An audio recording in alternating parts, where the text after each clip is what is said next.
Welcome, dear listener, to a slow nighttime passage through the hidden corridors of history.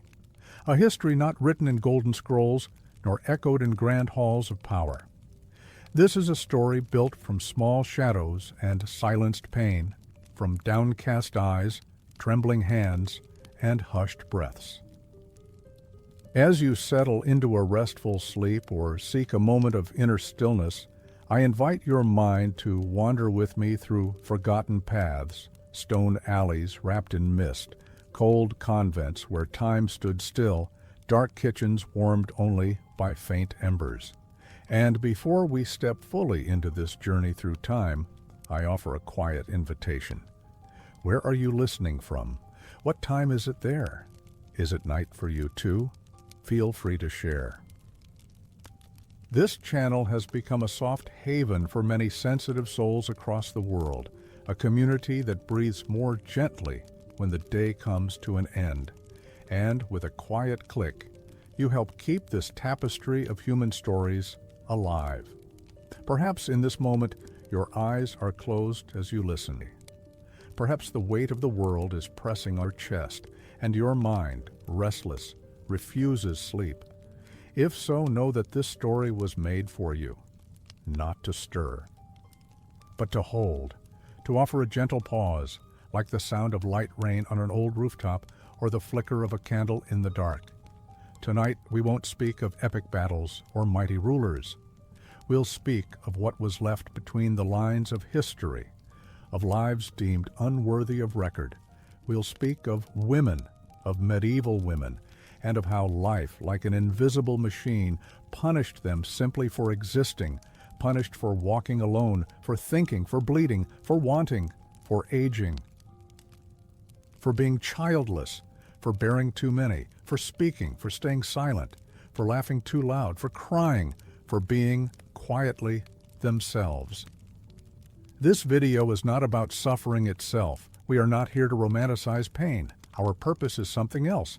To look closely at the systems that made such pain seem natural, to examine the cold structures that allowed people to say, yes, she deserves this, simply because she was born a woman.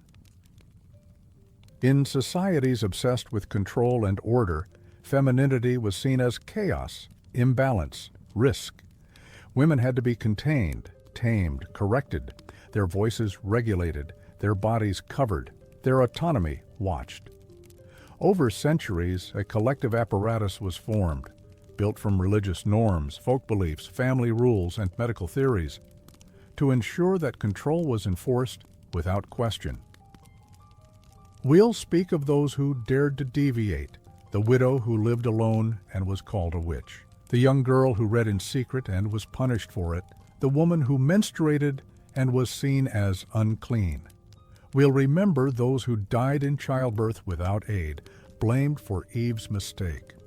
Those locked away in convents against their will.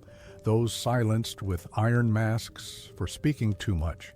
Those who slowly lost their minds in lonely, shuttered rooms. But we'll also speak of gestures. The small gestures, how girls were taught to lower their gaze, how dresses pressed breath from their chests, how even crying too much could bring suspicion. Because violence lives in details, and silence lingers in gestures passed down through generations. This story is, above all, a deep dive into the banality of evil, the evil that hides in routines and traditions and familiar phrases and unquestioned orders. Hannah Arendt, whom we'll reflect on later, warned of this. The danger of accepting others' pain as part of the natural order. And let me say, we do not seek outrage. This is not a tale of protest or fire. This is a space for listening, a kind of sonic memorial for those who came before us. A mirror, perhaps, for those still carrying the echo of an old punishment. A punishment that now appears in different forms. The urge to apologize for existing, the pressure to please, to shrink into a mold, but whose roots lie deep in this ancestral soil of silence and control. You are not alone. Many across many ages have felt what you feel now. Now, if you like, take a deep breath. Let your body rest. Imagine the dim light of a medieval cell, the flicker of an oil lamp dancing on the stone wall. Smell the aged wood, feel the chill rising through bare feet. And allow this journey to begin, slowly, like an old whisper crossing through time. There was a breeze that crossed the fields at dusk, carrying the scent of dry leaves and distant hearth smoke. It was a silence that stretched not only over medieval villages, but into the bodies curled up within stone walls, as if those walls were not built to protect, but to contain. Containment. That was the word that wrapped itself around medieval women like an invisible veil. There was no need for screams, chains, or public judgment, though those too existed. The punishment was more subtle. It was the weight of not being able to exist without becoming suspect. In those days, when time dragged on through gray skies and persistent rain, to be a woman meant first and foremost to accept that the world did not expect truth from you, but obedience. Courage wasn't expected, nor brilliance, nor joy, only silence. And that silence was taught from the earliest age. From the moment a little girl was taken from the fields where she ran freely and placed indoors to sew, to pray, to hush, the voice that once sang across the hills was lowered, caught in the throat, turned into a whisper. Silence began there, not as absence of speech, but as absence of permission. There were many ways to silence a woman. Silencing her body came first, teaching her that her body was strange, wandering, dangerous, that it needed to be watched, veiled, controlled. With each menstrual cycle came shame. With every sign of desire came sin. With every spontaneous gesture came correction. The body was reminded that it was not hers. It belonged to the father, then the husband, then to God, never to herself. Then they silenced the mind. The desire to know was treated as insubordination. Female curiosity was seen as moral vanity, a threat to natural order. Women who read, who wrote, who spoke with confidence were met with suspicion. And suspicion in those times was often the beginning of punishment. Even in monasteries, where some sought refuge or were confined against their will, the word belonged to men. The prayers they recited, the rules they followed, the texts they copied, all filtered through male authority. And even there, where silence was institutionalized as a virtue, there was pain. The silence imposed was not one of contemplation. It was one of surrender. And finally, they silenced the spirit. The pious woman was she who endured pain without complaint, who accepted punishment as purification, who offered humility as proof of faith. The ideal woman was a silent martyr, suffering to redeem Eve's ancient fault. The image of the Virgin Mary was revered, not for her strength, but for her submission. To be silent was the path to salvation. And so, generation after generation, this silence was passed down like an heirloom, not through words, but through gestures, glances, fears. Those who survived, not just plagues, wars, or deadly childbirths, but everyday existence, did so with shut lips and lowered eyes. Silence was the only safe place. Those who tried to break from it left faint traces, a note in church records, a hidden letter in a manuscript, a bitter remark from an inquisitor. They lived. They resisted. But their cries were swallowed by time. Yet when we lean in close enough, we sense something deeper than words. There's language in absence. In the blank spaces of documents, in unfinished biographies, in the carved stone faces on churches, sad eyes, and sealed mouths. Today, looking back, the silence of these women may seem distant, like a murmur muffled by the layers of time, but it is closer than we think. It lives in every woman who hesitates before speaking, in every girl taught not to stand out, in every female body shrinking in public space, fearing to take up too much room. That silence didn't disappear, it changed shape. When we listen to their stories, when we make time to truly be present with these forgotten lives, something shifts. A crack opens. And through that crack, a breath of recognition enters. The medieval women who survived in silence. But today, in remembering them with tenderness, we give shape to that silence. We turn erasure into memory, and solitude into belonging. You, listening now, may carry some part of that invisible legacy. You may feel, in moments of fatigue or wakefulness, the weight of a silence not yours, yet living within you. This story is for you too. On the edges of small medieval villages, there was always a house set slightly apart, where weeds grew wild and the sound of evening prayers didn't quite reach. Sometimes it was a darkened wooden hut, sometimes a humble stone dwelling surrounded by chickens or cats. There lived a woman alone. And for that alone, her existence was already an unsettling mystery to others.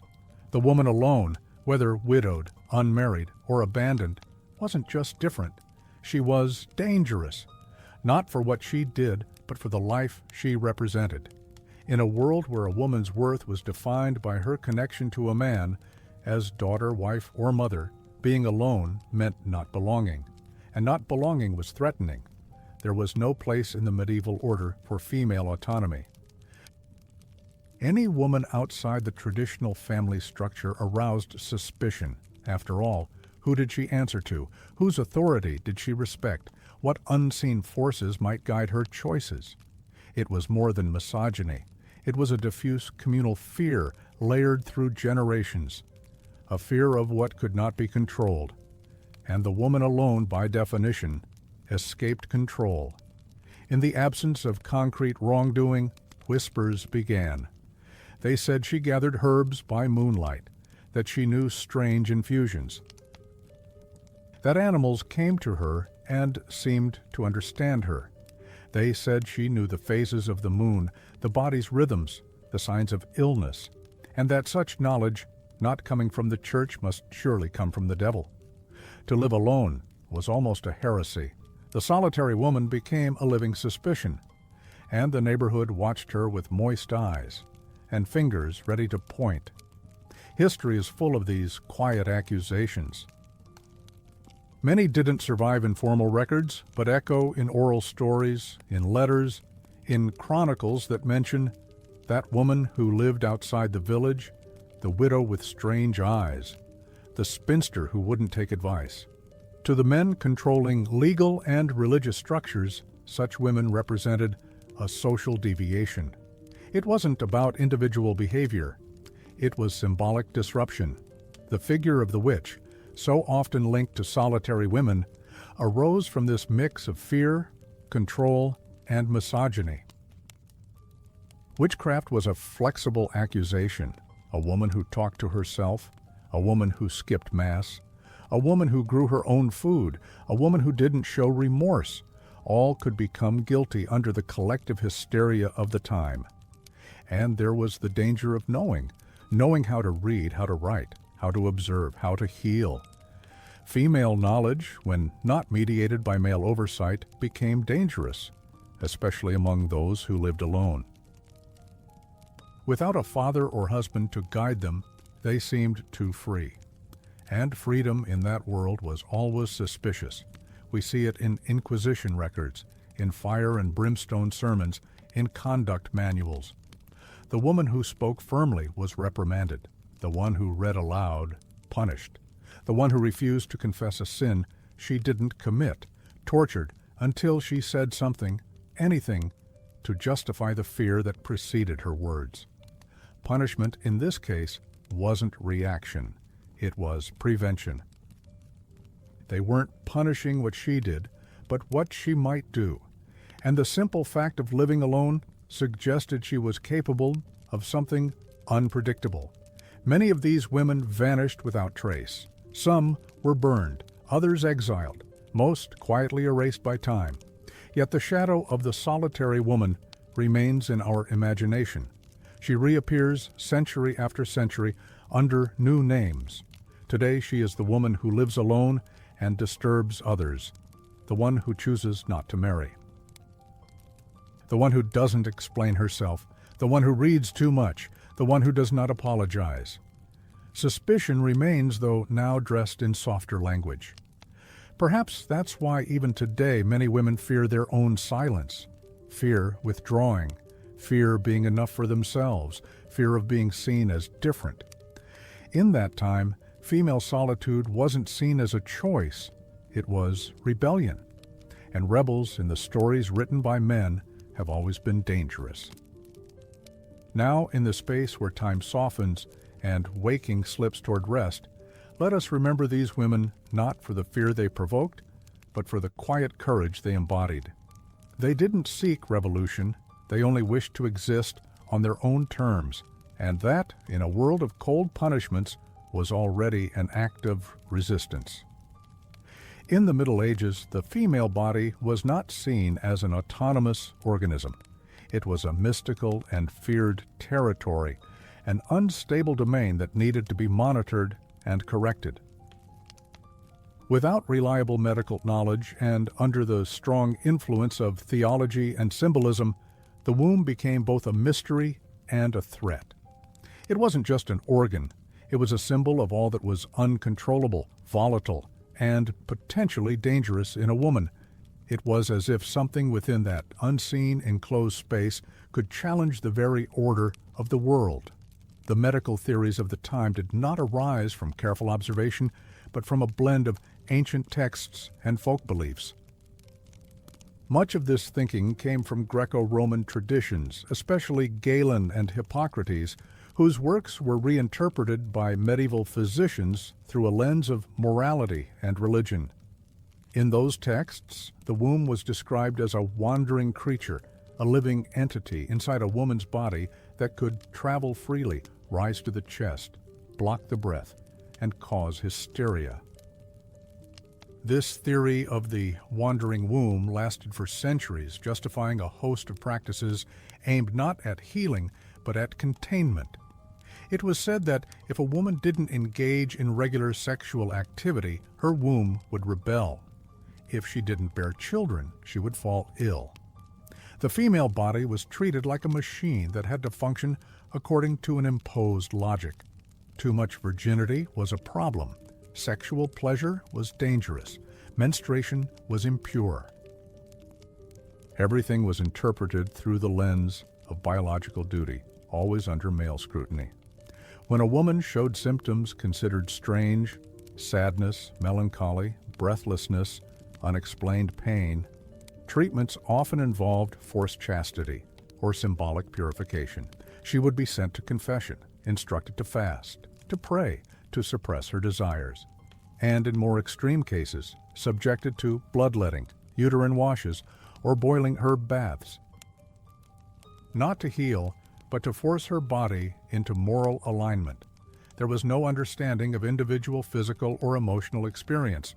Every symptom was a sign of failure, every irregular cycle a hint of possession or hidden sin. The natural rhythms of the female body were seen as errors to be corrected. And who were the correctors of that body? Men, doctors, priests, inquisitors, men who had rarely, if ever, seen a naked female body, yet felt empowered to prescribe, to judge, to control. Even grown women were treated like children, incapable of knowing themselves, unworthy of authority over their own bodies.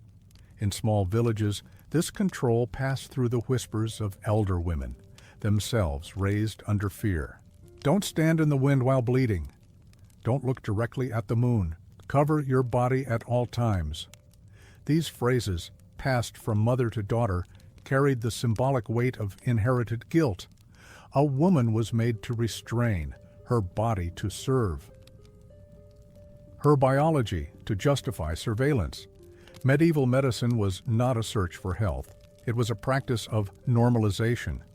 The woman's body had to follow a script, If it didn't, it was corrected. If it suffered, it was part of her penance. It's no surprise, then, that many women suffered in silence. Deep depression was called uterine melancholy, seizures, possession, anxiety, moral imbalance. Instead of care, they received blame. Those who rejected such diagnoses were branded as defiant. And female defiance, even expressed as pain, was intolerable. In the history of medicine, the female body has always been a symbolic battleground. But in the Middle Ages, this battle happened in silence, in cold houses, in closed monasteries, in hidden cottages, and the womb, a place of life, became a prisoner. The invisible prison of biology had no walls, only dogma, no shackles, only prescriptions.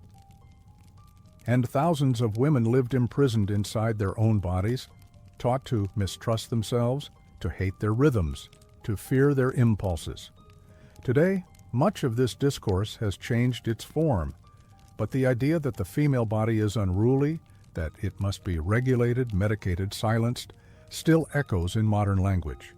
The fear of the womb hasn't ended, it has only changed its words. And to remember this now calmly in the slow moment of listening is to honor the courage of those who lived imprisoned from within and still managed to survive. In many corners of the medieval world, as the day began to fade and the church bells rang the final prayers, there was a thickness in the air. The night brought silence, and with it, pain, bodily pain, soulful pain. And among women, such pain was not only accepted, it was expected, not as exception. Women, they said in sermons, were made to suffer. This belief was not occasional, it was cultivated, repeated from pulpits to whispers at the village well. In dominant theology, female suffering was an eternal debt. Eve, the first woman, had caused the fall of humankind, and so all her daughters must carry that guilt in their flesh.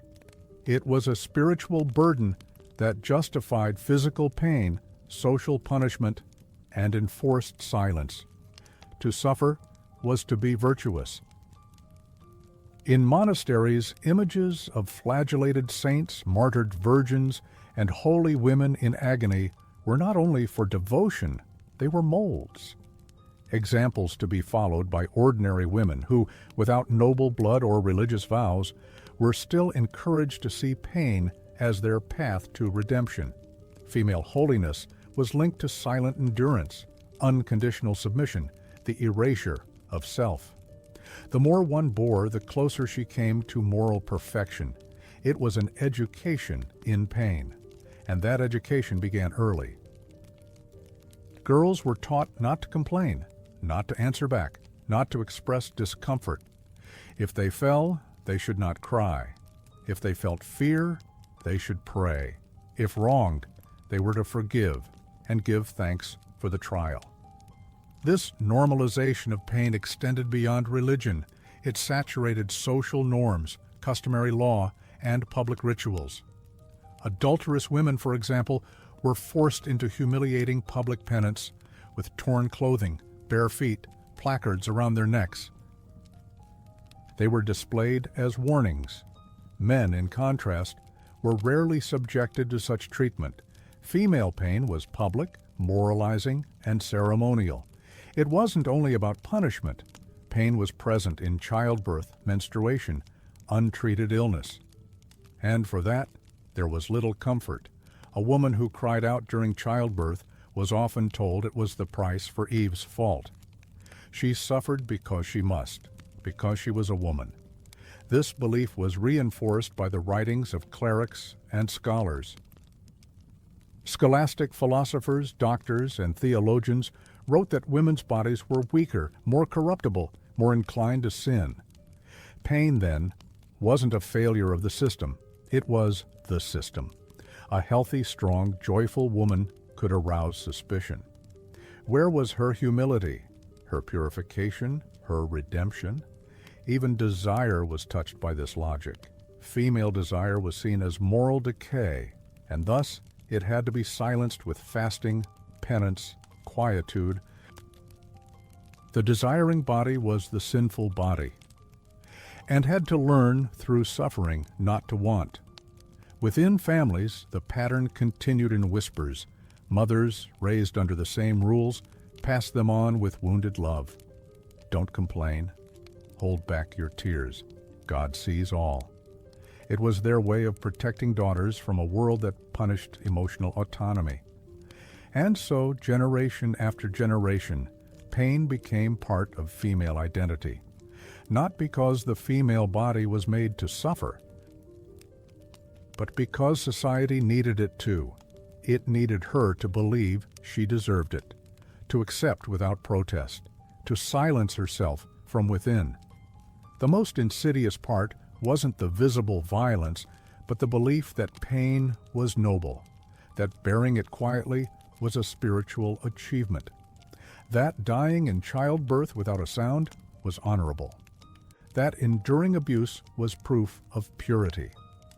At its core, it was a collective method of silencing. If pain becomes sacred, no one has to listen. It ceases to be a cry horse and becomes liturgy. So when we recall this past, we don't seek dramatics. We seek understanding. Understanding how pain was taught, sanctified, glorified, and how it still echoes. How many still feel guilty for hurting too much? How many blame themselves for not enduring everything? How many believe that showing pain is weakness? This legacy isn't only in books. It's in bodies, in gestures, in interrupted speech, in forced smiles. It lives in every woman who silences her suffering because she learned, somewhere in time, that being a woman means not complaining. But here, now, by giving voice to this history, we allow something to shift. We allow pain to stop being doctrine and become human again. We allow suffering to cease being destiny and be seen as injustice. And in that quiet recognition, perhaps a new way of being begins, one that doesn't require pain as proof of worth. One that embraces the body, the soul, and desire with gentleness, not with penance. In many corners of medieval Europe, there persisted a belief that the honor of an entire family, even of a whole community, could reside in the body of a single girl.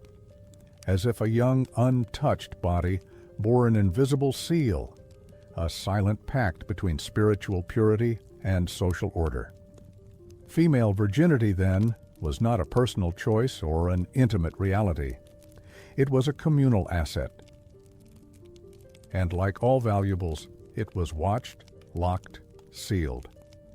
Among nobles, but also peasants and merchants, the protection of a girl's virginity took forms that now seem strange, but which, in the worldview of the time, made sense within a framework of fear and control. Chastity was not just praised, it was demanded, and more than that, it was enforced. With practices that bordered on the absurd, or crossed without hesitation into cruelty. One of the most well-known symbols of this obsession was the chastity belt. Though historical evidence of widespread use is debated, the object clearly expresses the era's fundamental idea. Female desire must be locked away, even forcibly. These belts, made of metal or stiff materials, encased a woman's waist and genitals, secured with locks. Some were inscribed with religious phrases, others with threats. The woman became a vault. A sacred container, only to be opened at the right time by the right hands, usually a husband's. But the control of virginity extended beyond the body. It reached into time, space, and the girl's very existence. It was common for young girls to be confined indoors for years under the guise of protection, locked in rooms, convents, or small chambers within the family home. There they spent their childhood and adolescence alone or among other girls under surveillance. They didn't see the sky. They didn't walk the streets. They didn't join the living. In this model, purity was stillness. The less contact with the world, the more virtuous a girl became.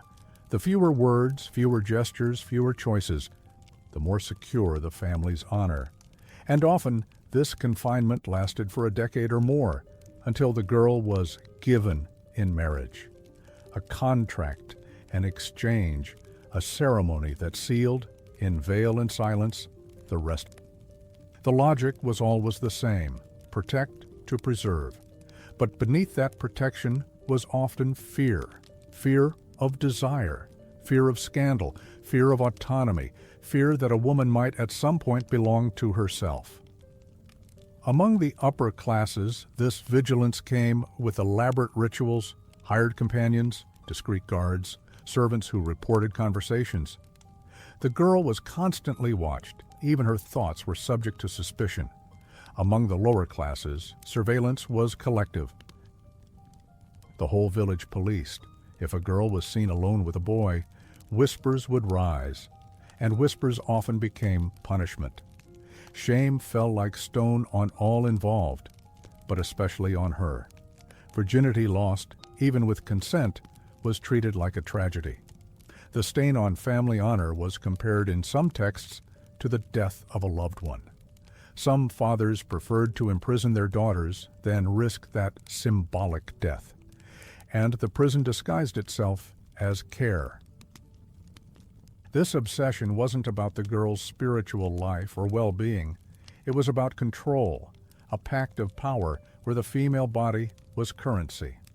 And the woman again became a symbol of something she never chose to represent. The price was steep. For many, it was premature solitude, the erasure of their most vibrant years, the absence of affection, the transformation of childhood into surveillance. There were punishments for disobedience, too: beatings, public shame, disownment.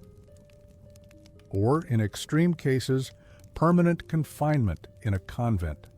There, away from the world, a woman paid for a desire she may never have even known, paid for being seen, for laughing too loudly, for dreaming.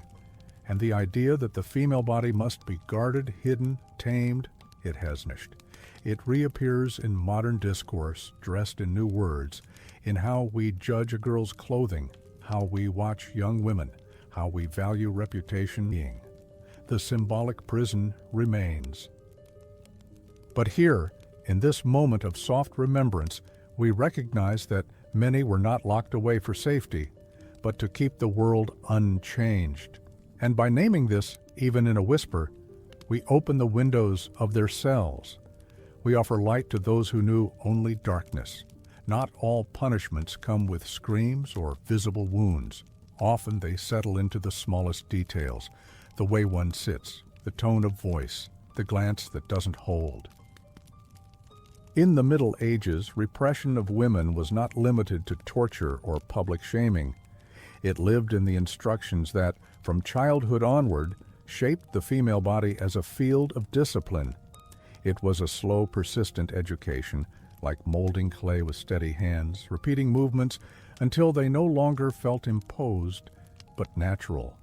A woman's body was observed from the earliest age, not just its shape, but its presence. Girls were taught, before they could read or pray, to control their gestures, to sit with legs together, to keep hands folded, to speak only when asked, to lower their eyes before men, above all, not to take up space, not to take up too much room, too much time, too much attention. This invisible training was reinforced at home, in monasteries, in religious schools, by mothers who had learned it before, by priests who justified it in sermons, by brothers who watched silently, by husbands who expected proper behavior. Even without explicit violence, there was punishment. The girl who laughed too loud was corrected. The one who talked too much was interrupted. The one who asked too many questions was warned, with sharp words, with glances, with a repetition of small lessons: stay in your place. Rituals of silence were common. In many convents, novices were required to pass entire days without speaking. In devout households, dinner was eaten in total silence, not as contemplation, but as vigilance. No sharing, no questions, no free conversation. female speech was deemed unnecessary. When it appeared it had to be restrained. Chattiness was treated as sin, and there were specific punishments for it. In some regions, tools like the scold's bridle were used against women accused of speaking too much. It was a metal gag, often with spikes, that cut the tongue if it moved. It was worn in public, and even if rarely used, its reputation spread through villages as warning. The female body was to be mute, but not just the voice, also gestures. A woman's walk was scrutinized, not too firm, not too light, not too swift. Her posture had to express submission, modesty, humility. A woman who walked with confidence was called insolent, one who made eye contact, impertinent, one who gestured freely, dangerous. And so, little by little, the body adapted, shoulders shrank. Steps slowed, hands stilled, impulses silenced, until this controlled way of existing became part of the flesh itself. It was a form of imprisonment that left no visible scars, but whose internal wounds lasted a lifetime. Women who learned from girlhood that their presence had to be minimal, that their joy had to be quiet, that their fatigue could not be shown. This constant vigilance created a tense relationship with their own bodies, a shame, a discomfort. As if simply existing too fully was a moral failure. Even at festivals, processions, moments of joy, the body remained under watch. Don't dance too much. Don't eat too much. Don't look too much. It was a body in permanent restraint. This subtle punishment present in daily gestures also served social control. When each woman policed herself, no walls were needed. Repression had become internal, self-imposed, and harder to unlearn. Today, these gestures still linger. In women who apologize before speaking, who adjust their posture in crowded rooms, who lower their voices when interrupted, echoes of a long story, of a time when simply existing was dangerous, and the body had to appear harmless, always. In this quiet moment of listening, let us allow these gestures to surface, not as guilt, but as memory. And as we recognize them in our movements today, perhaps the body can begin to unlearn, one gesture at a time.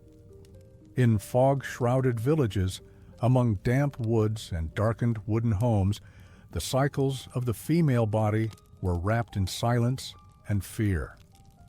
Menstruation, as natural as the opening of a flower or the rising tide, was regarded with suspicion, not as a vital rhythm, but as a mark of wrongness, a sign not of fertility, but of impurity, and deeper still, as a spiritual flaw. In medieval Europe, within both Christian thought and folk traditions, menstrual blood was feared. Seen as a toxic substance corrupting whatever it touched, it wasn't merely avoided, it was ritually resisted. Menstruating women were considered for a time dangerous to others, to men, to food, to sacred objects, even to the crops. Religious texts often linked menstrual blood to original sin, as though the woman's bleeding body revealed her inherited guilt. Eve had brought pain into the world, they said, and each cycle was a reminder of that disorder. Proof that women still needed purification, still carried the debt. This logic shaped both sacred discourse and everyday life. Menstruating women were forbidden from entering churches. They couldn't touch holy items. In some places, they were told not to handle food lest they spoil it. It was as if, during those days, a woman's very presence needed to shrink, to fade, to vanish. And yet, women kept bleeding, month after month, from girlhood to the end of fertility. It was inescapable. And still it was treated as a fault. How to reconcile the inevitable with the intolerable? Through purification. In many communities, women were expected to bathe in specific herbs at the end of their cycle. Some were instructed to wash in river water at dawn, reciting prayers of repentance. To be accepted again, they had to wash away what had occurred inside them. These rituals were not always voluntary. In stricter homes, they were mandatory, with rules, times, even punishments. Even without punishment, there was shame. Shame passed down in whispers, in lowered eyes, in careful folding of blood-stained cloth. Girls were taught early to hide their sheets, to wrap their menstrual cloths with care, to speak of pain only in hushed tones, or not at all, because pain was expected. But menstruation was a secret. Medical texts echoed this moral judgment. Some claimed menstrual blood released harmful vapors. Others said it was an overflow of hot humors, like a monthly fever. The cycle wasn't seen as health, but as imbalance. Again, the female body was viewed as a mistake. And when the cycles ended, suspicion didn't. Menopause was seen as dangerous. A woman no longer bleeding, but still present, still thinking, was unsettling. What was she now? If not pure, not fertile, not young, what power might she hold? In truth, the fear wasn't about blood. It was about what it symbolized: a body in flux. Unpredictable, self-governing, moving to a rhythm no man could command. In a world that feared movement, the cyclical was terrifying. And so menstruation became failure, not because it weakened, but because it signified a strength that couldn't be tamed, a reminder that part of a woman, deeply, quietly, belonged only to herself. That reminder had to be erased, with shame, with silence, with exile. Today, many still feel the echo, feeling unclean, unworthy. Burdened by something natural, intimate, vital. But they are linked by that blood to all who came before. And now, in this space of rest and reflection, we remember them, not with guilt but with reverence. They bled in silence, were pushed aside, hidden, punished, but they endured, carrying life in bodies treated as impure. And by speaking this story slowly, with care, we begin to cleanse, not the body, but the memory. The memory that being cyclical is not failure. It is existence. It is power. It is history, alive. In the dimness of medieval villages, between the crackle of hearth fires and the soft clink of iron tools, marriage was not viewed as a bond of affection or personal choice.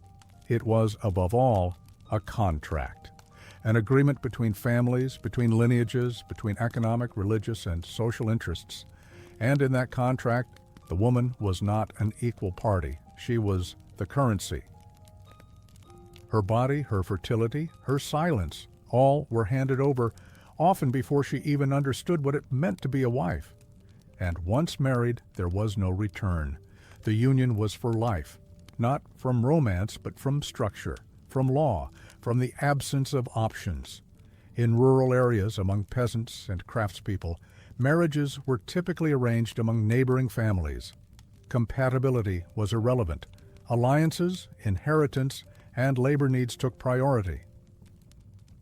Girls were often promised while still young and handed to men decades older.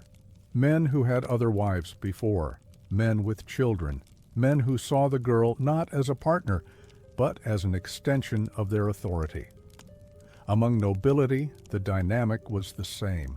There were written contracts, dowries, witnesses, religious blessings, but the symbolism remained. The woman was given. She had no legal or moral right to refuse. Once chosen, she was expected to accept. And the wedding ceremony sealed not just the union, but the end of freedom. From that day, the husband held rights over her body, her speech, her movements. He could forbid her from visiting others, from reading, from forming friendships.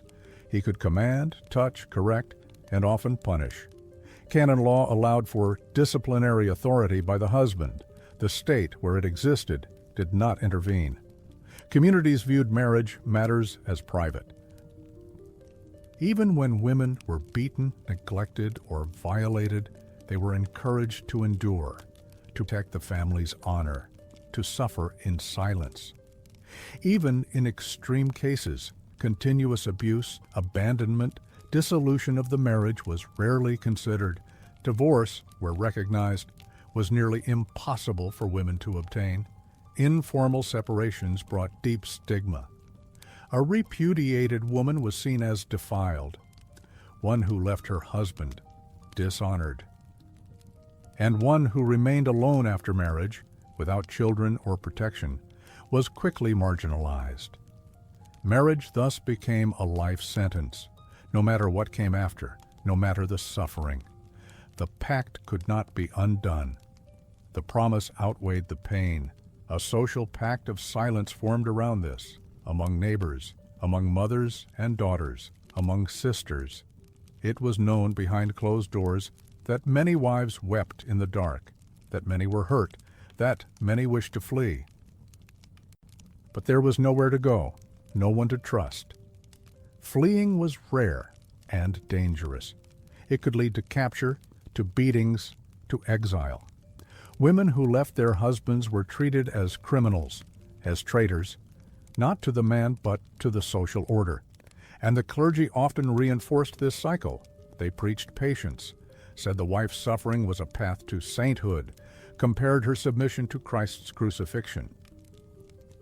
And so, deprived of voice and space, she began to believe that perhaps her pain had purpose, that it was better to be quiet, to wait, to pray.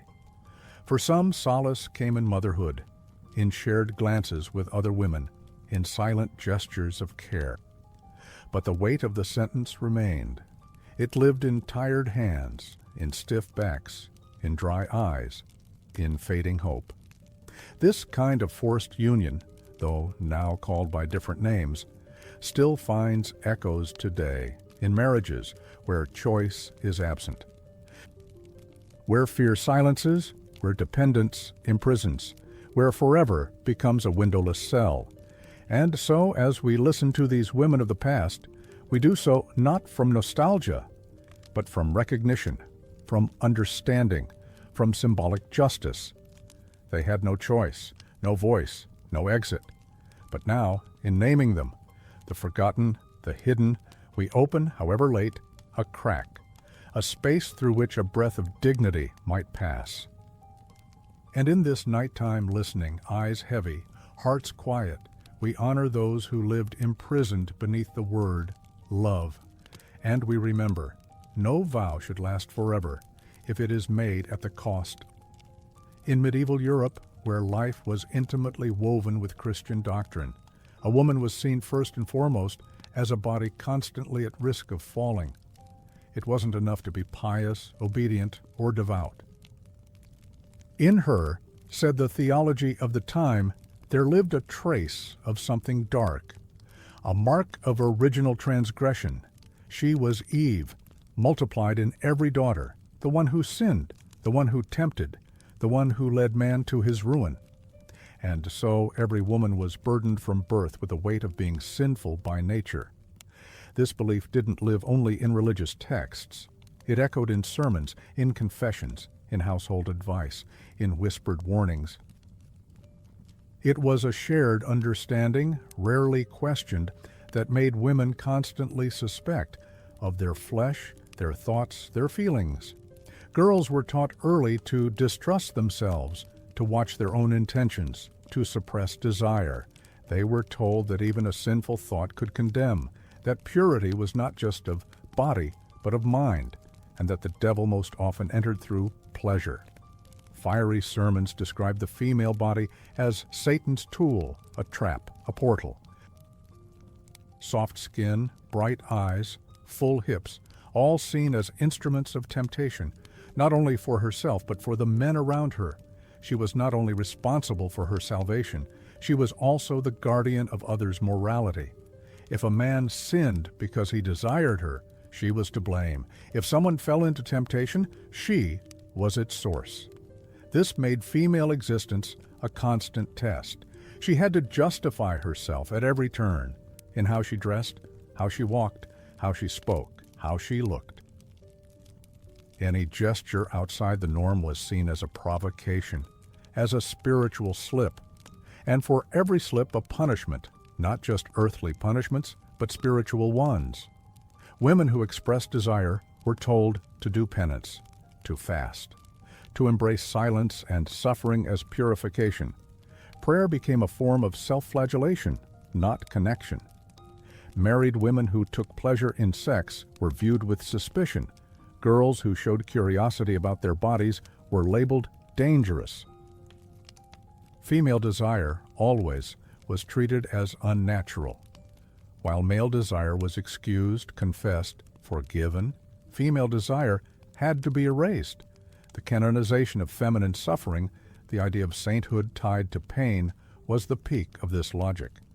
The most revered saints were often those who had been tormented, beaten, martyred, and who, in the midst of blood and agony, refused to abandon their chastity or faith. They were models of resistance, but also of resignation, of surrender.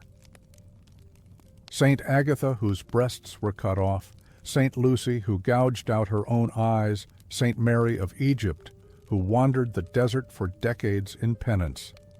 These figures were held up as mirrors to ordinary women, as if sanctity could only be achieved through suffering. There was no room for a woman who embraced both her spirituality and her body. It was either saint or sinner, martyr or temptress, and between these poles there was only fear. Fear of not measuring up, fear of punishment. Fear of simply existing as one is. This spiritual inheritance pressed down invisibly. Even those who weren't deeply religious absorbed its echoes. The sense that something in them, their body, their longing, their voice, needed to be tamed, denied, hidden. That feeling crossed centuries. It changed form, but never disappeared. Today it lives in unnamed guilt, in shame at wanting, in difficulty accepting oneself as whole, body and soul, without apology. Now, in this slow space between waking and rest, we pause to reflect. Not to judge, but to understand. Not to condemn the past, but to recognize its roots, and perhaps let go of an ancestral burden, gently, quietly. Because every soul, woman or not, deserves to exist without inherited condemnation, without needing to constantly prove it belongs. In the faint candlelight of a medieval chamber, where shadows clung to wooden beams and the air smelled of ash, beeswax, and old straw, a woman lay on a coarse mattress, knees drawn, surrounded by silence, broken only by the crackle of fire and the labored rhythm of her breath. Here, in this fragile space between life and death, childbirth began, not as a medical event, but as a divine reckoning. For a medieval woman, giving birth was not only a biological act. It was a trial, a sacred ordeal, a moment in which she would be weighed not only by her body, but by the will of heaven. From the earliest pains, she knew she might not survive. Few did. It was common for a woman to go into labor already having made peace with death. Before contractions ever seized her frame, she would kneel, sometimes trembling, at a wooden altar to confess her sins. She would take communion, not as celebration, but as preparation, just in case the hours ahead would be her last. Because to give life was also to gamble with one's own. Midwives were present, yes, but medicine as we know it was not. Their knowledge was passed down through generations of women, often steeped in herbs, intuition, and prayer. They knew how to turn a baby inside the womb with their hands. They whispered to the mother between waves of pain. They boiled cloth and lit incense. But they could not stop a hemorrhage. They could not mend a ruptured uterus.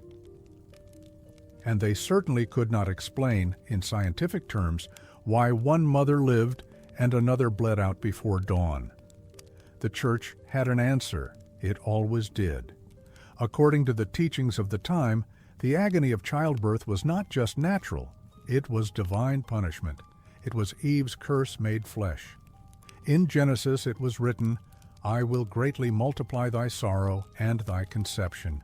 In sorrow thou shalt bring forth children." And so a woman's screams were not cries for help. They were echoes of original sin, necessary, justified, even holy. Suffering for women was purification. Through blood, pain, and submission they might be redeemed, and if they died in labor, they might die sanctified. There was no anesthesia, no trained physician, no sterile environment. But there were relics, saints' bones tucked under pillows. There were whispered Ave Marias, beads of rosaries clenched between knuckles, crucifixes gripped until the wood pressed into. The birthing room was a chapel, a battlefield, and a tomb. Around her, other women moved like shadows. The room was closed off to men.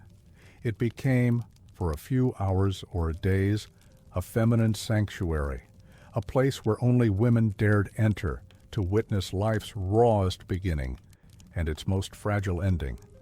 The body of the laboring woman was both sacred and feared. She bled, and that blood was taboo. She groaned, and her pain was mistrusted. If she resisted too much, if she screamed uncontrollably or raged against her fate, some might wonder if a demon had entered her. If she died, and the baby too, some whispered that she must have sinned, danced too much, spoke too boldly, laughed when she should have been silent. There were no second chances, no surgeries, no recovery rooms. And if the baby survived, it was immediately baptized, sometimes before the cord was even cut. If the infant died unbaptized, the family mourned not only the loss of a child, but of its soul. There would be no burial in consecrated ground, no candle lit in its name. If the mother survived, she would often be kept in seclusion for 40 days, considered unclean. She would undergo a purification ritual called churching before she was permitted to return to Mass, as though her act of bringing life had somehow sullied her, as though she needed cleansing not just from blood, but from having crossed into the realm of death and back. And if she returned changed, quiet, distant, fearful, no one asked why. No one spoke of what she had endured. Pain was expected. Silence was preferred. How many women carried those memories alone? How many prayed not for health, but simply for time, just long enough to see their child's eyes once? How many lost consciousness under a full moon and never woke again? The church bells would ring, the village would grieve, but it would not question, because childbirth in that world was not just a beginning, it was a divine reckoning, a test, a passage through fire, and the ashes were not always visible. Sometimes they lingered in the eyes, in the bones, in the quiet refusal to speak of what happened behind those doors. What remains today of those women? Their names rarely survived, their gravestones crumbled, but their legacy lives on in our inherited anxieties, in our fears of birth and blood, in our search for meaning in suffering. Let this story be a quiet honoring, not of the pain itself, but of the countless souls who endured it in silence, and who, by some miracle, left behind more than wounds. They left us. She was only 9 years old when the decision was made. Not by her, not even in her presence. It was agreed upon between men over wine, over parchment, over silence. A name signed, a dowry refused, a future sealed behind stone walls. She had never seen the convent before, had never touched its cold iron gate, never heard the sound of bells echoing through its cloistered corridors. And yet it would become her world, not because she chose a life of devotion, but because she was chosen for it. Because to keep her safe was more important than to let her speak. The girl came from nobility. Her father, a minor lord with debts and ambitions. Her mother, a shadow in the background, dutiful, tired. Their daughter's marriage prospects were few, and so the convent became a solution. One less mouth to marry, one less risk to the family name. Wearing a woolen dress too heavy for her frame, she crossed the threshold with eyes wide but dry. Children of that age cried in private. She had already learned the value of stillness, of doing what was asked, of not making trouble. The first night was the hardest, not because of the cold, not even because of fear, but because of absence. The absence of everything she had known, her bed, her mother's voice, the rhythm of life beyond the walls. Her hair was cut, not shaved yet. That would come with vows. But it was shortened, stripped of ribbon, stripped of vanity, a gesture of beginning. A gesture of erasure. She was taught to sew, to kneel, to chant, to fold her hands just so. She learned the Latin hymns by sound, not by meaning. She memorized prayers not for faith, but for survival. And slowly, the days became indistinguishable. Sunlight only entered through narrow windows high above her reach. Meals were taken in silence, often in hunger. Punishments were subtle. A skipped meal, a cold bench, an hour kneeling on stone. Her childhood shrank. She stopped asking questions. She stopped looking to the gate, and yet something remained.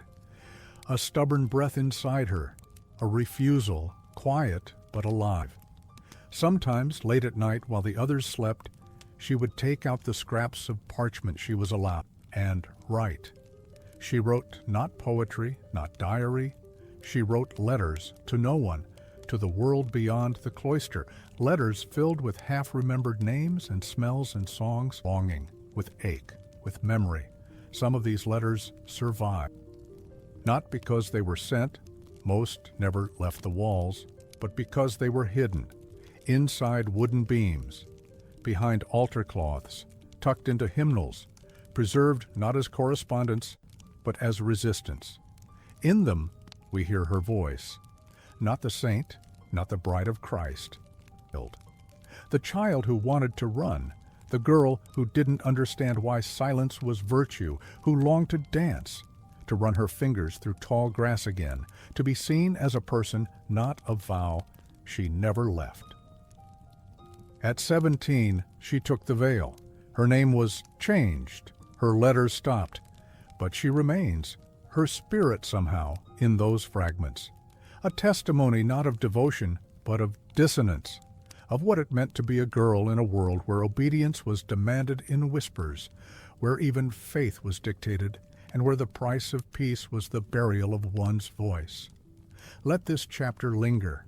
Let it honor not just the woman she became, but the girl she was. And all those like her, forgotten not in death, but in life, let her be remembered, not for the silence she was forced to keep, but for the words she risked leaving behind. There was a time, not so long ago, when the mere act of speaking as a woman could be branded an act of defiance, not because of what was said, but because it was said at all. Let us return in our minds to a narrow street of packed stone houses leaned slightly inward as if listening to one another. The air smells of boiled onions and soot. Above, linen flaps in the breeze from clotheslines drawn between windows. And, at the far end of the street fixed to a public post, a woman stands.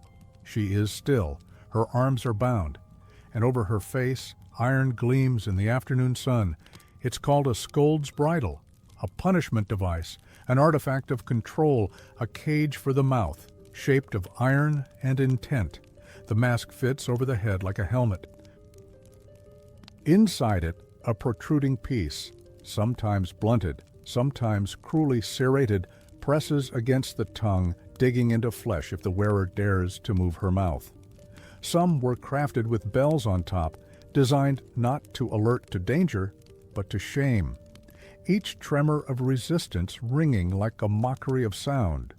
She wears it because she was noisy, because someone, a husband, a priest, a neighbor, decided her speech disturbed the peace, because she complained, because she lamented, because she argued, because she wept too loud at a funeral or disagreed too quickly at market. The reasons were always vague, but the punishment was very clear. She would be led through the village, past the eyes of children, past the doors of women who dared not look too long. The shame was public, and that the iron did not only cut, it announced. It transformed speech into a visible sin. And in this world, a woman's sin was never hers alone. It reflected on her family, her household, her community. So she bore it for hours, for days. The pain was not only physical. The weight of the device compressed the skull. The sharpness wore ulcers into the tongue. The metal became hot in summer, freezing in winter. Saliva collected. Breathing became a chore. But the worst damage lay in the sun, because many who endured the bridle never spoke freely again. That was the true aim, not punishment, but transformation. To change the way she used her voice. To make sure next time she would hesitate, whisper, withdraw. And she would, because to be loud was to be labeled. To be outspoken was to be outcast. To speak truth was to tempt the fire. In some towns, the mask hung from a hook in the church vestibule, a warning, a threat made tangible. Girls grew up walking past it, glancing quickly away, understanding without words that silence was the safest dress a woman could wear. But the bridle was only one method. There were others. In some regions, women deemed too opinionated were locked in stocks, not for theft, but for gossip. In others, they were whipped, fined, or ostracized, not for violence, but for voice. And even beyond the law, silence was enforced in subtle ways, through custom, through ridicule, through withdrawal of affection. A girl learns fast when her mother stops smiling after a question, when her teacher praises her for sitting quietly but never for asking, when her brother mocks her for speaking too long at dinner. These are not laws. But they shape lives just as powerfully. What's chilling is not only that such punishments existed, but that they were accepted, normalized, even praised. There are records, legal, ecclesiastical, domestic, that speak of these punishments not with horror, but with pride, as clever, as just, as necessary to preserve the peace. They forgot, perhaps, that peace born of silence is not peace. It is obedience. And obedience bought with pain is not virtue, it is fear. Yet some resisted. We find traces, tattered writings in margins, songs passed through generations, hidden diary pages written with trembling hands. A few brave souls wrote accounts of what happened to their sisters, and a few more listened. But the truth is, the iron did more than wound mouths. It shaped memory. It taught generations of women to preface every thought with doubt, to question the worth of their own words. How many ideas were lost? How many poems were never spoken? How many warnings went unheeded because they were whispered too late? And how many daughters learned to carry that silence forward, believing it was grace? This chapter is not about rage. It is not a call to noise. It is a requiem for voices cut short, a vigil for the ones who stood at the post in shame, not for crimes of cruelty, but for courage of expression. Let us remember them not as rebels, but as witnesses. Let us hold space for the words they were not allowed to say. Let us honor the blood that silence drew, not with loudness, but with listening, with the sacred act of hearing what once was forbidden. Because to remember is also to speak, and to speak even gently is to survive. Imagine the silence of a stone room. No birdsong, no voices. Only the faint scratch of rats behind walls, or the distant toll of a bell that never changes tone.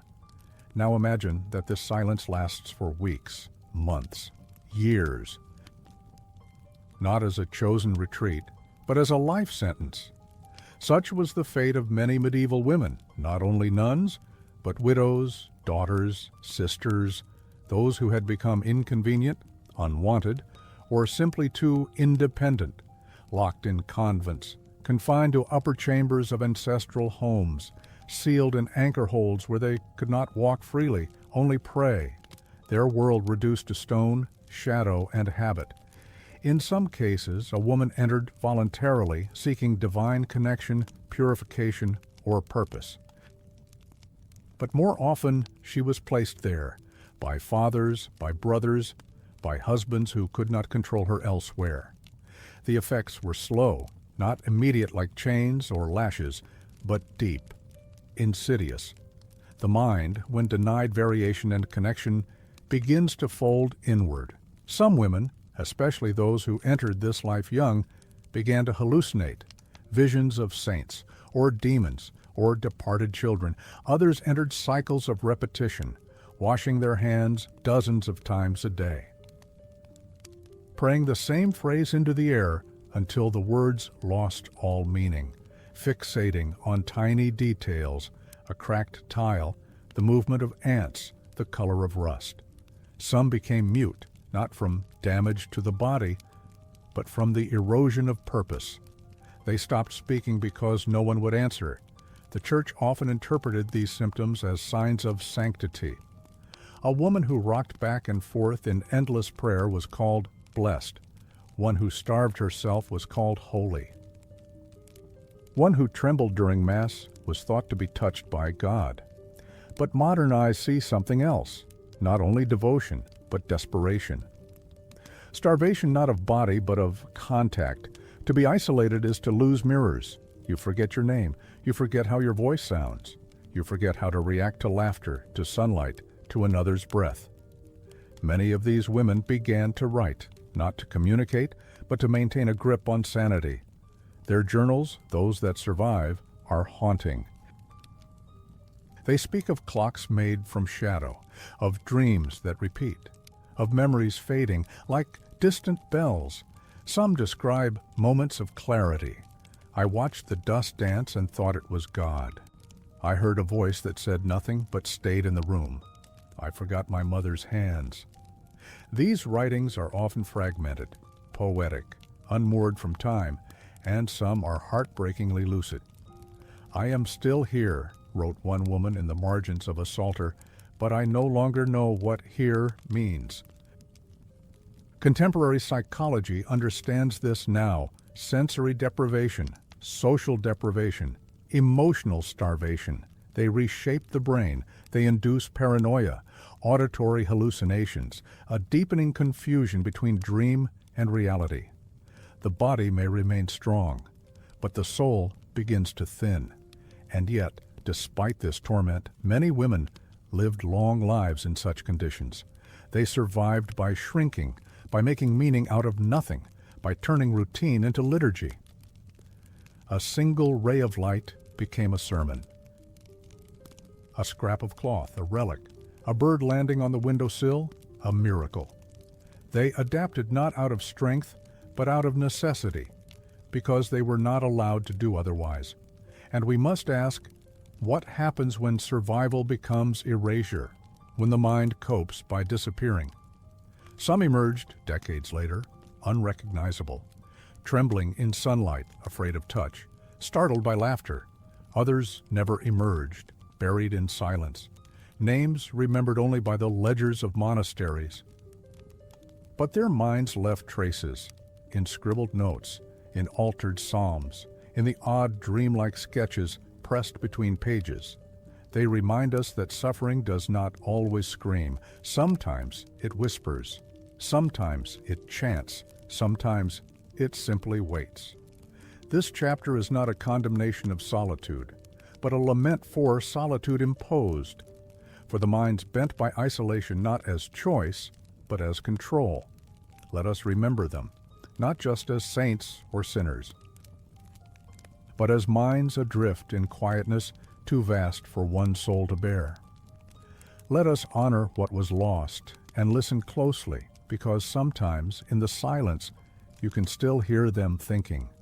There are details in history that rarely make it into textbooks, details stitched into the hems of garments, worn not as fashion, but as confinement, not as adornment, but as discipline, corsets, bodices, laces drawn tight against flesh. layers upon layers, not only to cover, but to correct.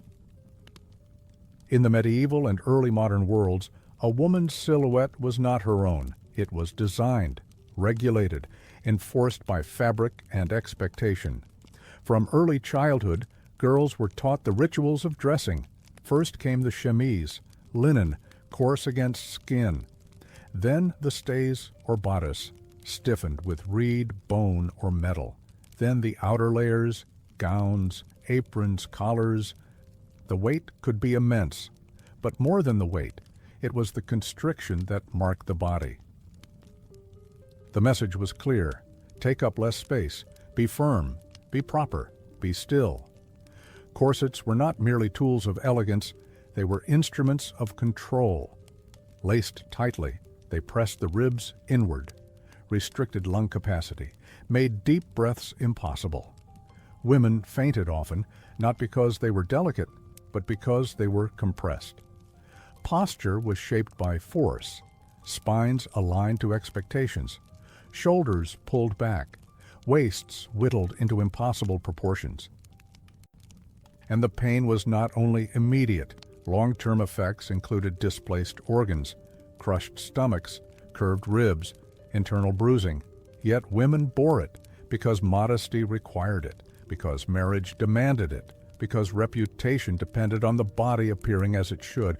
There were darker variations. In some contexts, chastity belts were real, devices locked around the pelvis, cold, metallic, unforgiving, meant to preserve virtue, but also to inflict shame. To remind a girl, even in solitude, that her body was not hers. Some historians debate how widespread these practices were, but the symbolic weight remains. The body as a battleground, the garment as a cage.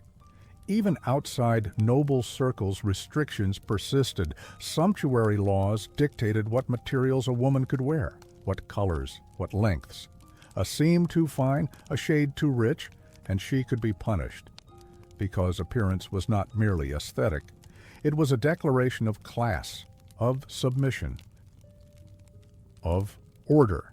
Clothing was also designed to inhibit speed. Tight skirts, heavy cloaks, shoes that blistered. A woman could not run, could barely flee. Even her escape was tailored to fail. And yet, despite these constraints, women found ways to express. They embroidered secret patterns into cuffs, tucked hidden notes into bodices, draped veils in ways that spoke defiance in folds. But still, the body paid the price. We know from skeletal remains that the distortions were real. Rib cages narrowed, spines curved, pelvises compressed, and what of the breath? The simple act of inhaling freely, denied. To breathe was to expand, to claim space, to fill the room with one's presence. So the corset said, shrink, be less, disappear within elegance. It wasn't only garments, it was gesture. Girls were taught to keep hands folded, feet together, to walk without sound, to sit without movement, to exist as quietly as their stitching. These teachings were not punishments in the overt sense, but they shaped identity with every tug of a ribbon, every pinprick of a needle, every breath half taken. And though the garments have changed, the echoes remain, in the way many still apologize for taking up space, for wearing too much or too little, for breathing loudly, for moving freely. Clothing in that time was a theology, a discipline, a sermon stitched in silk and wool, and the bodies beneath, they remembered. Long after the garments were removed, long after the stitches faded, long after the breath returned, they remembered what it meant to carry the weight of obedience not just in the mind, but on the skin, in the lungs, in the quiet ache of being shaped into silence. In the dim silence of a candlelit chapel, a woman kneels, her shoulders tremble, not with words, but with weeping. Tears spill freely down her cheeks, dripping onto the wooden floor. Her face is turned downward, buried in her hands. And yet someone watches, someone judges. In the medieval world, even the most private of emotions could be suspect. Even crying, Tears, which we now associate with healing, with catharsis, were once viewed with deep suspicion, especially when they came from women. To cry was to express pain. To cry was to reveal vulnerability. But in a world where female silence was considered a virtue, even this smallest rebellion, a drop of salt water, was enough to raise alarms, especially if the tears didn't fit the expected script. If a woman cried during childbirth, it could be interpreted as resistance to her divine punishment. If she cried during confession, she was deemed too emotional. If she wept at a funeral too long, it was said she lacked spiritual acceptance. And if she cried in public without apparent cause, the whispers would begin. She's unstable. She's possessed. She's touched by heresy. The church taught that a woman's body was a vessel of temptation. Her emotions were unpredictable. Her instincts suspect. And so, when a woman's grief became too loud, it was not comforted, it was silenced. The link between tears and heresy was not metaphorical. Inquisition records from the late Middle Ages document cases where women were interrogated simply because they wept uncontrollably. Widows, mothers, survivors of famine or plague. One woman was accused of consorting with the devil because she sobbed during Mass. Another was whipped for emotional disturbance after weeping through a sermon on damnation, because to cry without clear cause was interpreted not as grief, but as guilt. And guilt, in the medieval eye, had to be proven. But more terrifying still was the gendered lens. Men who cried were seen as penitent. Women who cried were seen as hysterical. Male tears could be sacred. Saints cried. Monks wept during visions. Christ himself was shown in tears. But a weeping woman, she was either too weak or too wild, too passionate, too suspect. Hysteria, the term we use now with such casual cruelty, has its roots in this very suspicion. Derived from hystera, the Greek word for womb, it pathologized femininity itself. The idea that a woman's uterus could wander through her body and affect her mind made crying a symptom of a deeper instability, an untrustworthy nature.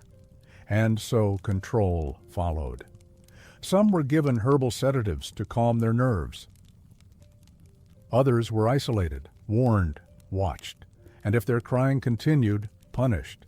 There are accounts of women being confined to convents not for crimes, but for melancholy, for grieving too long, for not recovering quickly enough after loss, for resisting the return to silence.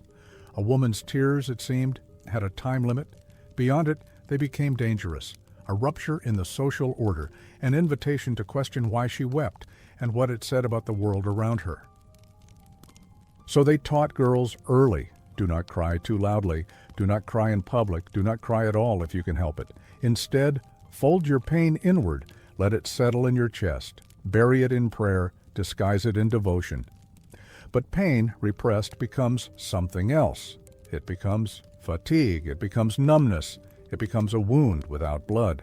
And even today, we feel its shadow, the apology that slips from a woman's mouth before she tears up, the shame of crying at work. The instinct to turn away, to hide, to whisper, "I'm fine," even when the soul is unraveling. Centuries ago, these instincts were taught as survival. Tears were policed not to protect, but to preserve power, to keep emotion in the hands of those who were allowed to feel, and to silence those who were not. And yet, even under such pressure, women continued to cry.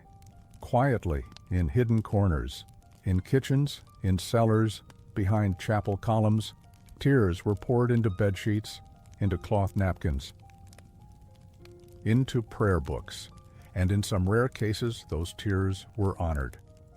Mystical women like Hildegard of Bingen or Marjorie Kempe turned their tears into visions. They claimed their weeping as divine. They were exceptions. Most women who cried were not canonized. They were forgotten or dismissed or punished, but their tears remain. In stories, in lines half remembered. in the silence we inherit when we too hesitate to weep. This chapter, then, is a gentle remembrance of tears misunderstood, of emotions disciplined, of grief kept quiet, and of all the women who wept, not from weakness, but from the deep knowing that something was not right, even if they could never say it aloud. In the medieval world, a woman's life was not her own. It belonged in spirit and consequence to her family. Her actions, however small, however personal, were tied not only to her own name, but to a larger invisible inheritance, honor, not her honor, but the family's. Honor in those times was a currency more valuable than coin. It could elevate a man to prestige or strip him of standing. It governed alliances, marriages, property, and pride. It lived in whispers, in gazes exchanged at market, in the silence that followed scandal. And within this fragile ecosystem of perception, women were both the guardians and the threats. The honor of a family resided most perilously in its daughters, not because of anything they did, but because of what they might do. Because their bodies, like their voices, were seen not as their own, but as vessels of purity, obedience, and control. To be born a girl was to inherit a duty, protect the family's reputation, be modest, be silent, be chaste. Failure in any of these could provoke swift and brutal correction, sometimes public, but often hidden. Behind closed doors, families dispensed their own justice. A daughter who smiled too freely at a stranger might be beaten. One who was seen outside at dusk might be locked away for weeks. A girl accused of improper behavior, even without proof, could be sent to a convent, married off to a much older man, or simply disowned. Not to protect her, but to protect them. Honor was a mirror, and any crack, real or imagined, reflected badly on the whole house. And so, fear was taught early, not always in words, but in glances, in cold silences, in the tightening of a mother's grip when a child's laugh grew too loud. Girls learned to monitor themselves, to anticipate shame, to become their own jailers. Even natural events, menstruation, attraction, desire, became sources of guilt. Because to be known as a woman with feelings was to risk being seen as dangerous. Many lived in constant tension, wanting to be good daughters, but suffocating under the unspoken weight of being the family's reflection. And if something happened, if a woman was assaulted, accused, or merely suspected, the question was never, what was done to her? It was, what has she done to us? Victims became burdens, wounds became accusations, silence became survival. There are countless records, not in official courts, but in personal writings and oral histories, of women punished for bringing shame to their households. Some were married off in haste, others were hidden from view, some were killed. Honor killings were not invented in one culture or century. They are a symptom of patriarchy wherever it cloaks control in the name of pride. In many cases, the punishments were not formal. No judges, no records, only the quiet withdrawal of love, the turning of faces, the erasure of a name from conversation. This emotional exile could last a lifetime. A woman who once sang in the evenings might one day stop speaking altogether. Not because she was broken, but because she had learned the cost of being seen. And yet, there were moments of defiance. Women who ran, who wrote, who confessed not to priests, but to pages, who whispered their truths into the ears of trusted sisters or daughters, leaving behind fragments of rebellion, small, sacred legacies of self. These were not grand revolutions, but quiet revolts, against the tyranny of shame, against the prison of appearance, against the invisible chains of expectation. Today we carry echoes of that system in the way we judge, in the way we fear judgment, in the way women still ask, what will they think? What will it mean for my family? Am I too much? Honor, as it was taught then, still lingers, not always in violence, but in suppression, in the guilt that flares when one dares to live truthfully. This chapter is a candle lit in remembrance, not only for those punished, but for those who lived cautiously, quietly, afraid to bring shame to those they loved. Let us honor them now, not with pride but with compassion, not by judging their silence, but by understanding the fear that shaped it, and by seeing, finally, that no one should bear the weight of a family's worth on the fragile thread of her own. History never truly vanishes. It echoes, softly, subtly, through gestures, expectations, and the quiet constraints we no longer question. The medieval punishments that shaped women's lives may feel distant: chastity belts, convent walls, iron bridles, but their emotional structures linger, not in dungeons now, but in timelines, in algorithms, in the glow of screens and the sharpness of comment threads. Today the mechanisms are softer, but the control remains. Start with the body.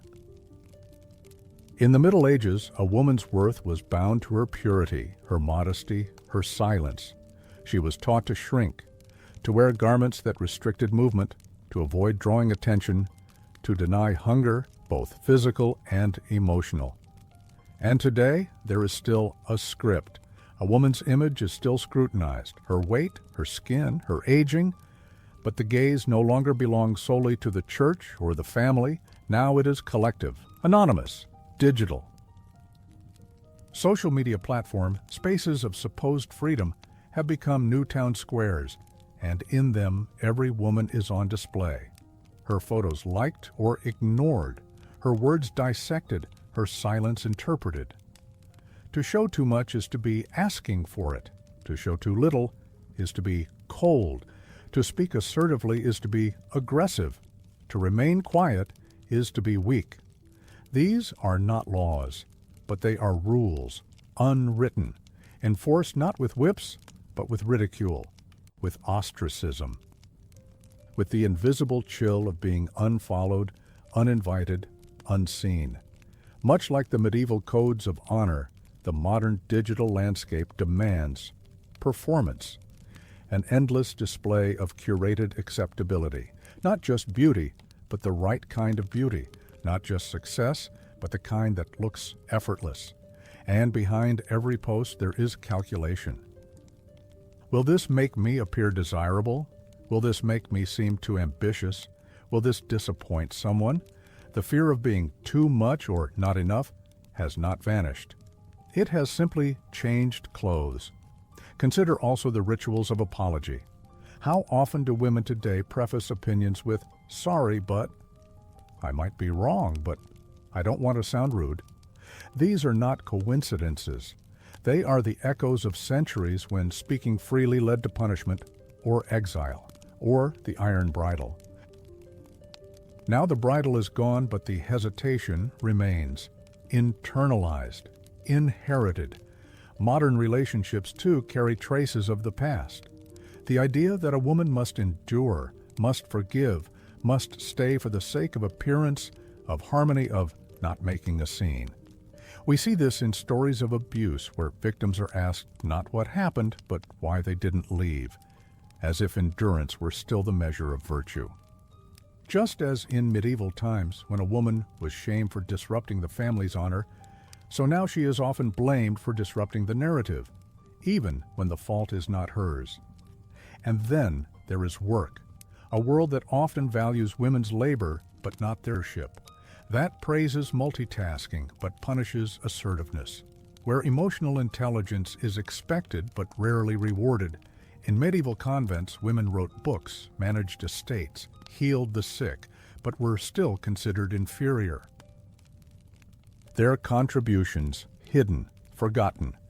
Today, how many women do extraordinary things, only to see their work credited to someone else? How many burn out from carrying invisible burdens, at home, at work, in caregiving, without ever being named? Even motherhood, idealized as sacred, often becomes a site of erasure. A woman who chooses not to have children is judged. One who does is judged still, for how she feeds them, how she dresses them, how quickly she returns to work.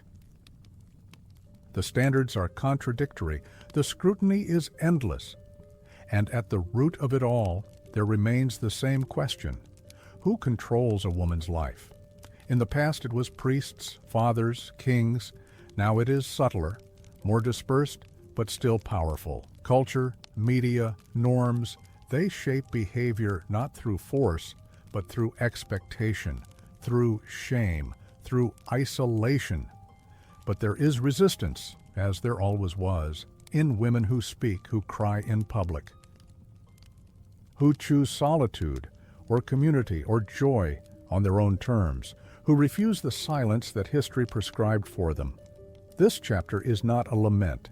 It is a recognition that the past is not past, that what once happened in stone cloisters now happens in glowing rectangles, that we still live with the echoes, but we also carry the power to respond, to listen, to speak, to remember, and slowly to unlearn, not with anger, but with quiet clarity, with gentle defiance, with presence.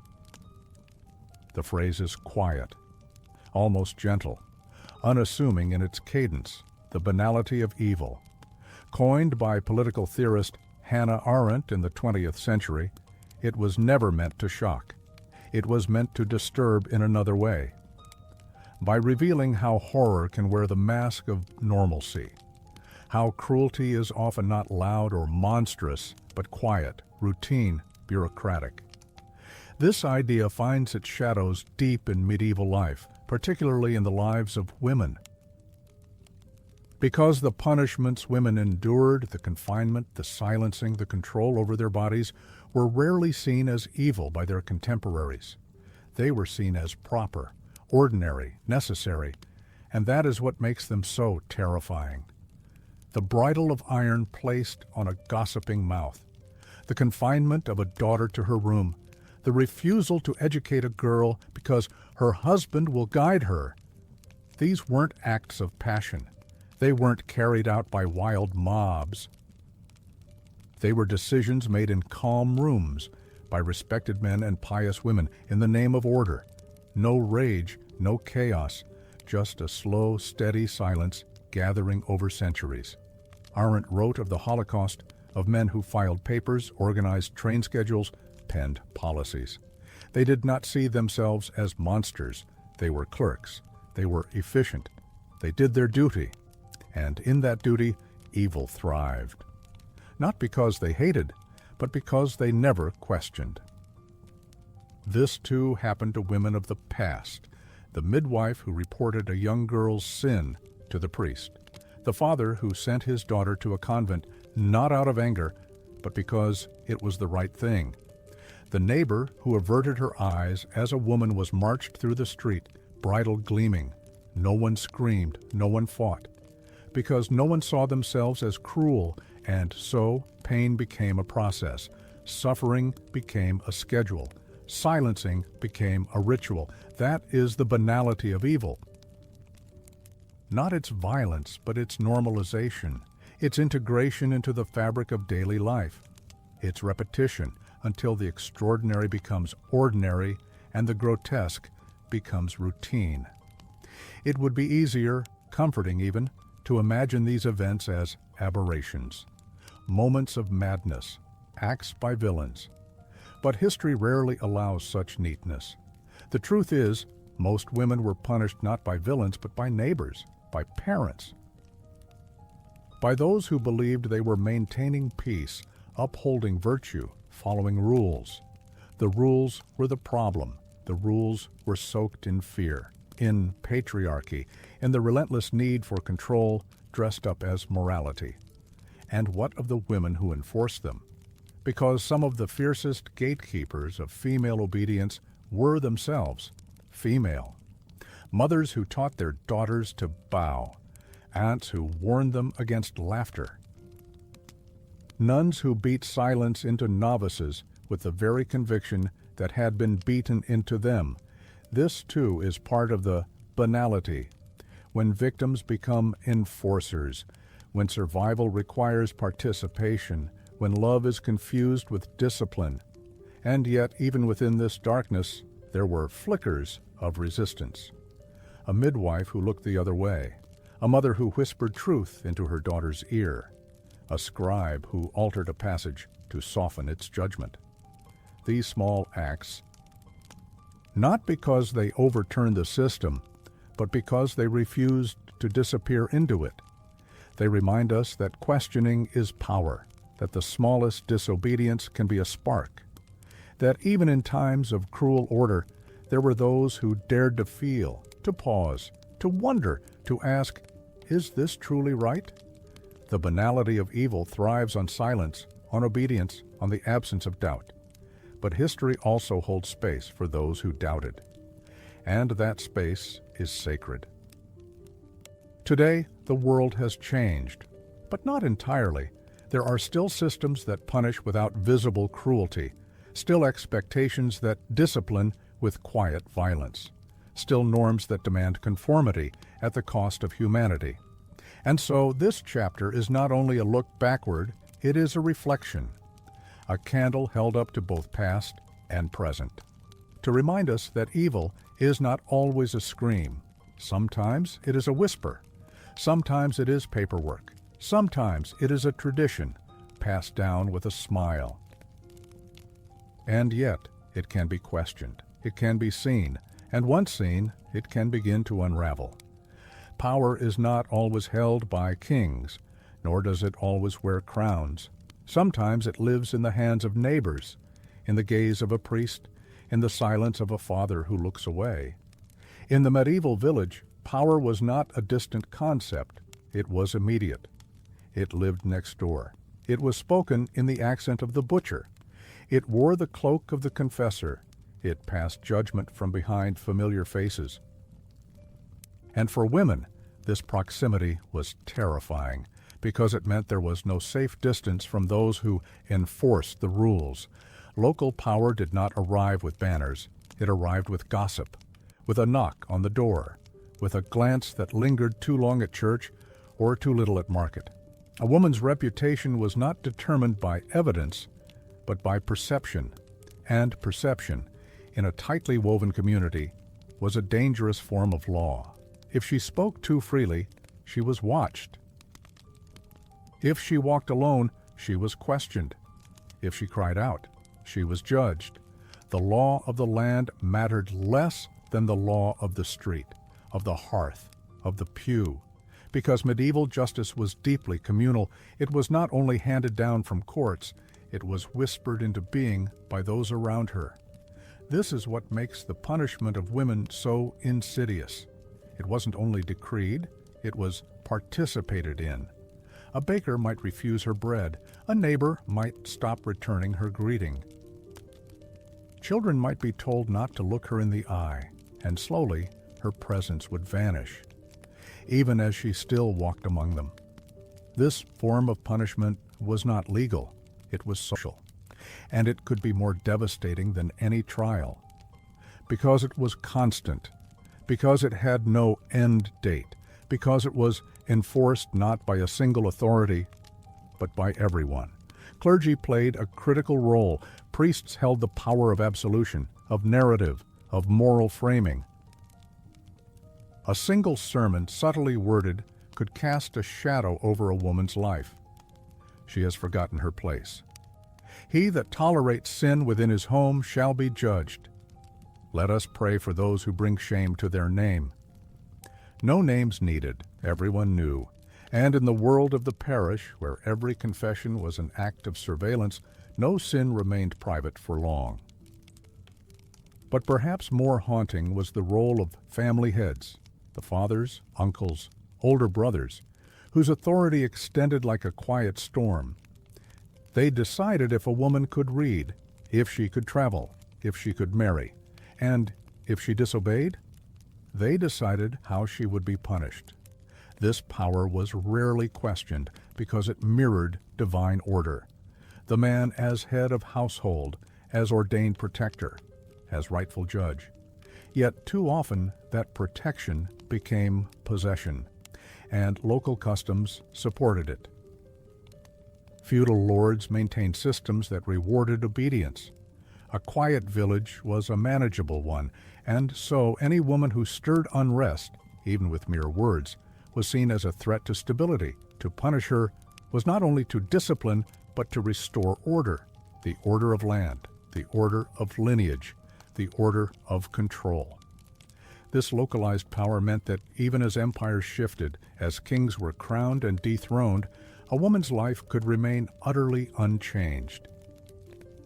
Because the rules that shaped her days were made not in castles, but in kitchens, in churches, in whispers, and the consequences were deeply personal: shame, isolation, exile, all carried out without fanfare, all justified by tradition. This is what we see, again and again, in the historical record, and the oral echoes that survive. That punishment was not only physical, it was social, psychological, spiritual, and it was delivered not by strangers, but by those closest to her. It reveals a chilling truth about local power, that it often hides behind intimacy, that it does not need armor because it wears the face of the familiar. And when that power is turned inward, against women, against those without voice, it becomes a machine of quiet devastation. This chapter is a soft unfolding of that truth, of how communities can both shelter and shatter, of how rules enforced in the name of love can become instruments of loss, and of how, even today, we must look closely at the small structures of control that shape our days, and ask with care and clarity who they serve and whom they silence. It begins quietly, so quietly you may not notice it. A girl learns to say, "I'm sorry," before asking a question. She's taught to sit with her knees together, to not interrupt, to laugh softly, to apologize when someone else bumps into her. These gestures are small, but they are not meaningless. They are rituals, passed down not through ceremony, but through repetition, through the steady rhythm of correction, through glances, through tone, through silence. They do not arrive with the clang of chains or the decree of a judge. They arrive in the form of politeness, of femininity, of what is expected. Don't take up too much space. Don't be too loud. Don't draw attention. And so a woman grows. She learns to apologize for her presence in a room, for her ideas, for her ambition, even for her pain. It is not always spoken, but it is always understood. You must be soft. Even when you are breaking, you must smile, even when it is heavy to do so. In the Middle Ages, this ritual had its roots in blood and prayer. Women apologized for menstruating, for bleeding, for desiring, for surviving childbirth, for not surviving childbirth. They were taught that their bodies were unclean, that their thoughts were suspect, that their voices were dangerous. And when they dared to speak, to resist, to grieve too loudly, the response was swift: confinement, correction, silence. But even those who obeyed, who bent their backs, their voices, their hopes, were not free. They were trapped in a ritual of self-erasure, of making themselves smaller to keep the peace, to keep the love, to keep themselves safe. That ritual did not end with time. Today, it still echoes in the woman who is praised for being easygoing, in the girl who is told she is too emotional, in the mother who is asked why she didn't sacrifice more, in the worker who is passed over for being too direct, in the survivor who is asked, "What were you wearing?" This is the ritual, a constant need to justify, to explain, to soften, to say again and again, "I'm sorry for existing in a way that makes you uncomfortable." It is a ritual performed in boardrooms, in bedrooms, on sidewalks, at dinner tables. Not through dramatic gestures, but through the bowed head, the swallowed word, the fake laugh, the quiet ache. And like all rituals, it is hard to unlearn, because it feels normal, because it is everywhere, because it is rewarded. with acceptance, with approval, with survival. But history remembers. It remembers that silence was not born from peace. It was born from fear, and that every time a woman was punished for speaking or walking freely or crying or dreaming, another was watching, learning, adapting, carving her voice into a whisper. So when we speak of echoes, we do not mean metaphor. We mean lineage. The hush of centuries past, from mother to daughter, from nun to novice, from stranger to stranger on the street. And yet, within that ritual, there has always been a thread of resistance. A woman who laughed too loudly, who loved without shame, who told her truth, who said nothing at all, but refused to lower her eyes. These are not grand rebellions. They are small, delicate, sacred, and they matter because every echo can become an answer. Every silence can be rewritten, not with rage, but with gentleness, with clarity, with care. To notice the ritual is the first part of breaking it, not to destroy what came before, but to understand it, to grieve it, to release it. This chapter is a pause, a breath, a soft bell ringing in a quiet room. It reminds us that the deepest forms of control are not always visible, but they are felt. And that even the most silent rituals leave traces in the posture, in the voice, in the dreams that were never spoken aloud. To honor those dreams, to speak them now, is to begin something else, not a new ritual, but a new remembering of the self as it always was beneath the silence. Not all inheritances arrive wrapped in ceremony. Some slip beneath the surface, quiet as breath, persistent as heartbeat. They pass not through names or deeds, but through habits, gestures, silences. For many women today, the body carries echoes from a time it never lived. Memories stitched into the flesh by generations long gone, yet still speaking through muscle and motion. 1,000 years ago, a woman was told that her body was unruly, that her desires were deviant, that her pain was sacred, but her voice was dangerous. She was taught to sit still, to walk soft silence. To be obedient was to be safe. To speak was to risk everything. And so she learned to disappear, even while being seen. These lessons have not vanished. They have only changed form. Today, the iron chains have been replaced by subtler bindings, in expectations, in image, in the invisible rules that tell women how to live, how to speak, how to be polite, be agreeable, be thin, be maternal but not too much, be confident but not loud, be everything but never too much. And the body listens. It tightens, adapts, bends. This is the echo of punishment. It's the reason a woman feels guilty for resting, the reason she questions herself, even when she knows the answer, the reason she lowers her voice in meetings, the reason she apologizes when someone else bumps into her. These are not quirks. They are survival tactics passed down through centuries. In the medieval world, a woman's body was a site of judgment. Its bleeding was impurity. Its hunger was shame. Its pleasure was sin. Its labor was punishment. Even childbirth, the most life-giving act, was framed as a divine sentence, a reminder of Eve's failure, a reckoning, not a celebration. And when women cried out, when they wept or collapsed or begged for help, they were often met not with compassion, but with doctrine. Pain was their fate, silence was their virtue. Today, those beliefs linger like dust, not always visible, but always present. They exist in the fear of being too emotional, in the need to hide pain, to endure quietly, to keep going, no matter the cost.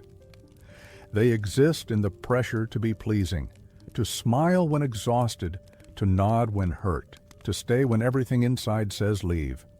But the body remembers.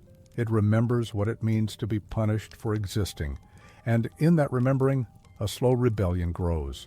Not loud, not violent, but deliberate. Every time a woman rests without guilt, It is resistance. Every time she speaks without softening her truth, it is defiance. Every time she chooses joy over duty, it is reclamation.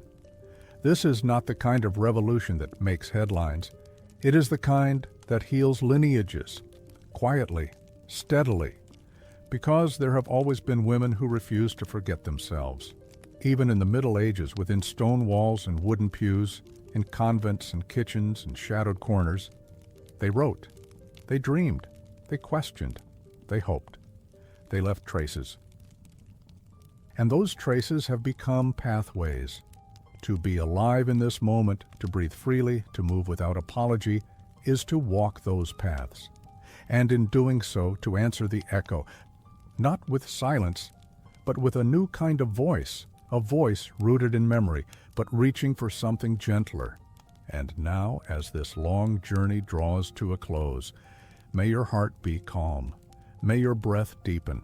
May your rest come easily. If this quiet descent into the past, this slow unraveling of the punishments that shaped so many lives, has spoken to you, I would be deeply grateful if you offered a silent click on the like button, and perhaps subscribed for more winding explorations through the haunting and intricate corridors of history. Until next time, good night and sweet dreams.